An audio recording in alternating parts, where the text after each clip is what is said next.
আসসালামু আলাইকুম রহমতুল্লাহ। বাংলাদেশ ইসলাম ফাউন্ডেশনের পক্ষ থেকে সকলকে জানাই আন্তরিক মোবারকবাদ।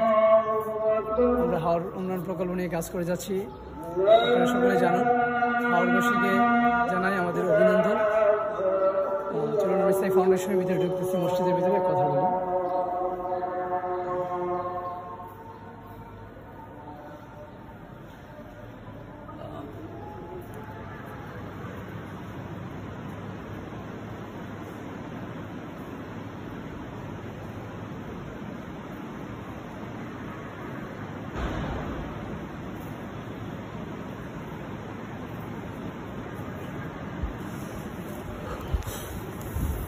আসসালামু আলাইকুম রহমতুল্লাহ।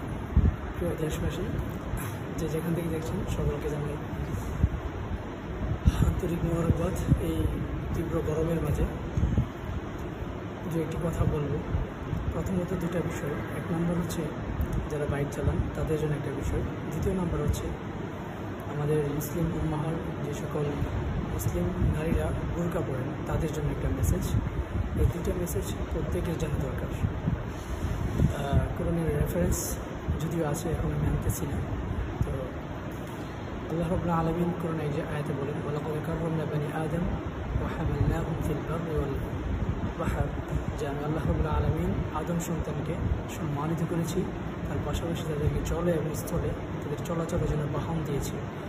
তো এই যে বাহন আমাদেরকে দিয়েছেন, তারই ধারাবাহিকতায় বর্তমান কৃষি প্রধান দেশ হচ্ছে বাংলাদেশ। আর সেই দেশে আমাদের কৃষক ভাইরা যখন জমি থেকে ফসলগুলো কেটে নিয়ে আসে, সেইগুলা রাস্তায় আমরা এগুলো শুকাবো না।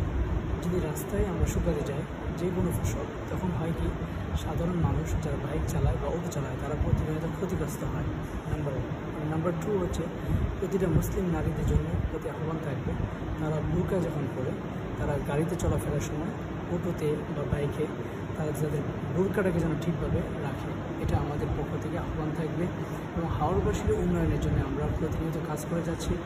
আমরা আমাদের ইসলাম ফাউন্ডেশনের ডিডি মহোদয়, আমাদের ইসলাম ফাউন্ডেশনের অতিরিক্ত সচিব বশির আহমেদ স্যারের কাছে আমরা প্রস্তাবনা রেখেছি এবং ইমাম আইমাদের পক্ষ থেকে তাদের ভাতা ঊর্ধ্বগতি করার জন্য, তাদের ভাতা বাড়ানোর জন্য সকল বিষয়গুলো মিলিয়ে হাওরের জন্য যেন সুন্দর সুন্দর গাছ রোপণ করা হয় হাওরের পাশে, সেই পরিকল্পনা আমাদের রয়েছে।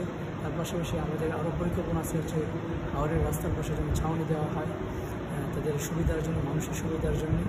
এর পাশাপাশি হাওরের কিছু টয়লেট যেন ব্যবস্থা করা হয় ওয়াশরুমের জন্য, মানুষের সেই সকল সুবিধার জন্য, যেন জলপানি পানিগুলো নষ্ট না হয়ে যায়, কৃষকের ক্ষেত যেন নষ্ট না হয়ে যায়। এদিকে তো লক্ষ্য করে আমরা আমাদের কাজ উদ্যোগ নিচ্ছি। আপনারা সকলে দোয়া করবেন। আসসালামু আলাইকুম রহমতুল্লাহ।